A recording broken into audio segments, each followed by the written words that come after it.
Live TV, सच सबसे आगे। नमस्कार, मैं हूं करण। स्वागत है आपका हमारे इस खास प्रोग्राम में। विकास दुबे तो मर गया, पर जाते जाते अपने साथ कई सारे सवालों के जवाब ले गया और साथ ही एक बहुत बड़ी श्रृंखला छोड़ गया उन सवालों की जिनके जवाब हमें नहीं मिल पाएंगे। वो सवाल जो खड़े होते हैं हमारे प्रशासन पर, हमारी सरकार पर, सत्ताधारियों पर, पुलिस पर, गोदी मीडिया पर, जो लगातार ऐसे लोगों के काले चिट्ठे छुपाती आई है, उन पर पर्दा डालती आई है। एक बहुत बड़ा प्रश्न चिन्ह खड़ा होता है इन लोगों की भूमिका पर कि आखिर क्यों ये अपनी भूमिका ढंग से नहीं निभा रहे, क्यों अपने कामों को अच्छे से नहीं कर रहे। ये एनकाउंटर किसी तरह की आत्मरक्षा या बदले की भावना से किया गया एनकाउंटर लग नहीं रहा था। ऐसा लगता है कि राजनेताओं, सत्ताधारियों, मंत्रियों को बचाव के लिए किया गया एनकाउंटर था ये, जिनके संपर्क में था विकास दुबे। वो विकास दुबे जो इन मंत्रियों के लिए वोट बैंक इकट्ठा करने का काम किया करता था, जो उसका इस्तेमाल करते थे अपने पॉलिटिकल करियर को और मजबूत करने के लिए। देखिए, फिल्म तो बहुत अच्छी थी, स्क्रिप्ट भी बहुत अच्छी लिखी गई थी, बस फिल्माने में कई गलतियां रह गई और ये गलतियां बन गई हमारे सबूत। वो सबूत जिन्हें गोदी मीडिया लगातार राष्ट्रवाद के पर्दे के नीचे छुपाता आया है, और हम वही पर्दा उठाएंगे आपके लिए और उन सभी सबूतों को आपके सामने प्रस्तुत करेंगे। हमने एक सूची बनाई है जिसमें हम आपको उन तमाम सबूत देंगे जो चीख चीख कर ये कह रहे हैं कि ये एक तथाकथित प्री प्लान्ड इनकाउंटर था। सबसे पहले इस इनकाउंटर के कयास तब से ही लगने शुरू हो गए थे जब उज्जैन के एसपी का एक वीडियो पूरे देश में वायरल होता है, जिसमें वो कहते हैं कि विकास शायद यूपी जिंदा नहीं पहुंच पाएगा। अगला सबूत, मीडिया की गाड़ियों का रोका जाना पुलिस के द्वारा अपने आप में पूरे घटनाक्रम को व्यक्त कर देता है, बता देता है कि साजिश पहले ही रची जा चुकी थी। अगला सबूत, टोल प्लाजा पर विकास सवार था सफारी गाड़ी में, पर क्षतिग्रस्त होती है महिंद्रा की गाड़ी। अब विकास सफारी से महिंद्रा तक पहुंचा कैसे? मीडिया के कैमरों में इसकी तस्वीरें हैं कि वो सफारी गाड़ी में था। तो अगर क्षतिग्रस्त हुई है महिंद्रा की गाड़ी, तो आगे वाला घटनाक्रम कैसे घटित हुआ? अगला प्रश्न, क्यों जमीन के ऊपर गाड़ी के खींचने के निशान बनाए गए? बाद में क्यों क्रेन की सहायता ली गई इसके लिए? क्यों सबूत मिटाए गए? क्यों सबूत बनाए गए? आखिर बिना खिड़की खोले विकास दुबे कैसे भागा? कैसे उसने गाड़ी से बाहर निकला? सोचने वाली बात है कि जिस गाड़ी में पुलिस वाले भी बैठे थे, क्षतिग्रस्त गाड़ी जो हुई, पुलिस वालों को बहुत चोटें आई, बहुत घायल हुए, पर विकास दुबे के शरीर पर तो एक चोट भी नहीं थी। क्या समझा जाए कि विकास दुबे को चोट नहीं लगती? उसका शरीर स्टील का बना है, आयरन का बना है, कि उसको कोई चोट नहीं लगती? सोचने वाली बात है। इससे भी बड़ी बात यह है कि एक व्यक्ति जिसकी टांग में स्टील की रॉड डली है, वो कैसे इतना बड़ा सफर तुरंत एक्सीडेंट होने के बाद तय कर सकता है? कैसे वो पुलिस वालों से बंदूक लेता है, उन पर बंदूक तानता है, गोलियां चलाता है और फायरिंग में फिर पुलिस वाले भी उसे मार देते हैं? ये अपने आप में एक सवाल खड़ा करता है कि आखिर कैसे हो सकता है ये? एक व्यक्ति जिसके ऊपर इतने संगीन मामले दर्ज हैं, उसको हथकड़ी तक नहीं लगाई गई, उसके हाथ ऐसे ही खुले छोड़ दिए गए। आखिर क्यों? शाबाशी देनी चाहिए ऐसे ऑफिसर्स को जो ऐसे इतने बड़े कुख्यात गैंगस्टर को बिना हथकड़ी लगाए लेके जा रहे थे। क्या वो उल्टे पैर भाग रहा था? हम ऐसा क्यों कह रहे हैं? क्योंकि अगर वो सीधा भागता तो उसकी जो गोलियां उसकी पीठ में लगती। क्या वो उल्टे पैर भागा क्योंकि गोलियां तो उसकी छाती में लगी थी? तो यहां भी थोड़ी कंफ्यूजन है जो सवाल खड़ा करती है पुलिस पर कि उनके कथन में या तो कोई दोहराई है या कुछ झूठ चल रहा है। क्या आपने वो तस्वीर देखी गिरफ्तारी वाले दिन की, जिसमें विकास दुबे बड़े आराम से खड़ा है, अपनी तस्वीरें खिंचवा रहा है, और किस व्यक्ति ने वो तस्वीरें खींची अब तक उसका पता नहीं चल पाया है। ये तस्वीरें पूरे देश में वायरल हुई, पर किसी व्यक्ति ने वायरल की हम नहीं जानते।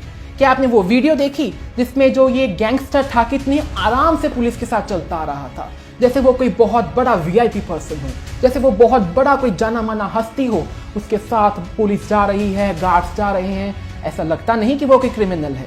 क्या समझे हम इससे? क्या उसको संरक्षण मिला प्राप्त था? क्या उसको संरक्षण मिला हुआ था?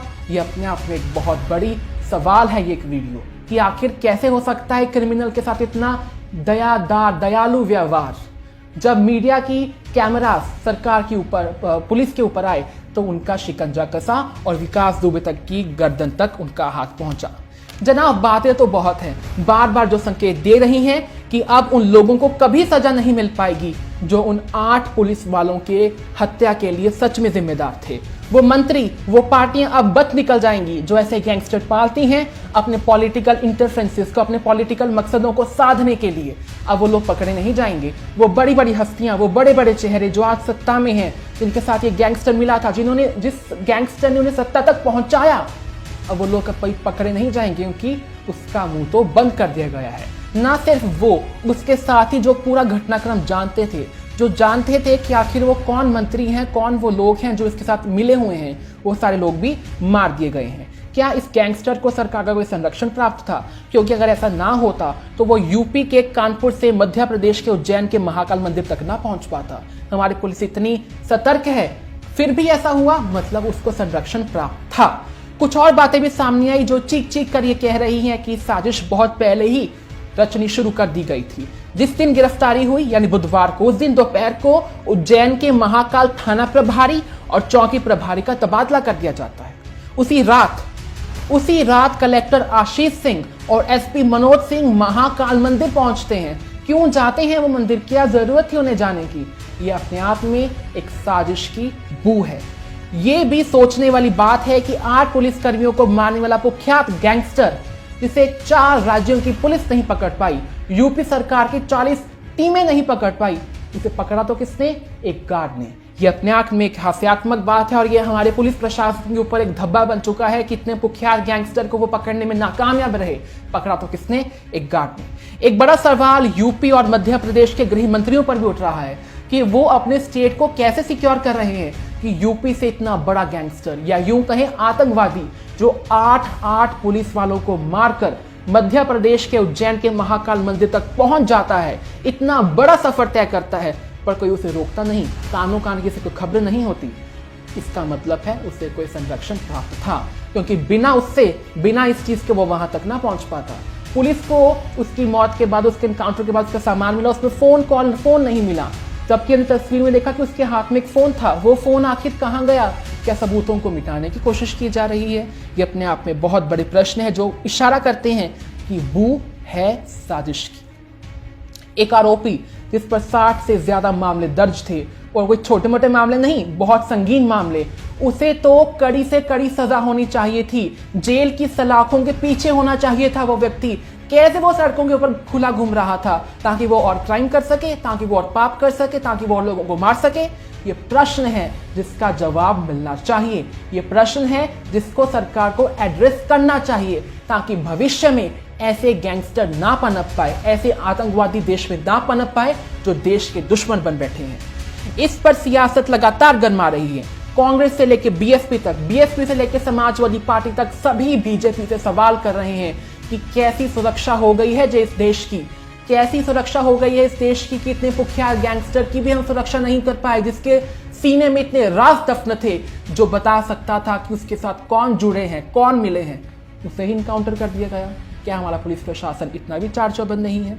ये सवाल खड़ा करता है हमारे देश के ऊपर, हमारे देश की पुलिस के ऊपर, हमारे देश के प्रशासन के ऊपर कि वो कितना सतर्क है इन सभी चीजों को लेकर, कितना ज्यादा क्राइम बढ़ चुका है। क्या यूपी गुजरात के मॉडल पर चल रहा है? ये अपने आप में एक बहुत बड़ा प्रश्न है। अब इसे क्यों मारा गया? ताकि उन पार्टियों को बचाया जा सके, उन बड़े चेहरों को बचाया जा सके, उन बड़े मंत्रियों को बचाया जा सके जो इसकी मदद लिया करते हैं, जो इसकी मदद से आज उस दर्जे तक पहुंचे हैं, उन मंत्री पदों तक पहुंचे हैं, विशेष बड़े पदों तक पहुंचे हैं। अब सरकार से मांग की जा रही है, न्यायालय से मांग की जा रही है कि इस मुद्दे पर, इस मामले पर एक निष्पक्ष जांच हो, ताकि वो तमाम बड़े चेहरे सामने निकल कर आए जो इस साजिश में, जो इस बहुत बड़ी साजिश में मिले हुए थे, जो असली गुनहगार हैं उन 8 पुलिस वालों के, और साथ ही उन पुलिस वालों को भी पकड़ा जाए जो खाकी वर्दी में देशद्रोही हैं, उन मंत्रियों को भी पकड़ा जाए जो देश के सेवक होने का नाटक करते हैं पर है वो देशद्रोही। उन सबको पकड़ना है, न्यायालय का ये काम है, न्यायालय को ये करना चाहिए। धन्यवाद। लाइव टीवी, सच सबसे आगे।